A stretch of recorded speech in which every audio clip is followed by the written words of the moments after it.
Daddy తాతయ్య నిన్ను ఏడవద్దంటున్నాడు.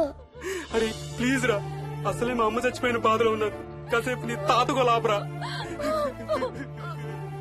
Daddy నాయనమ్మ తాతయ్య కలిసి ఏదో మంచి ప్లేస్ కి వెళ్తున్నారంట. అక్కడ చాలా హ్యాపీగా ఉంటారంట. Please stop it Vicky. Daddy నువ్వు రోజు తాతయ్య ఫోటోకి సారీ చెప్తావంట కదా. తాతయ్య నిన్ను క్షమించేసాడంట. ఇంకా సారీ చెప్పొద్దంటున్నాడు.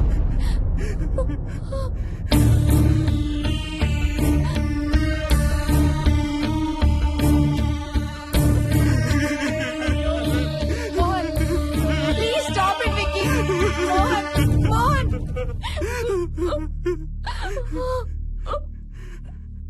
నేను రోజు మా నాన్నకి సారీ చెప్తాననే విషయం నాకు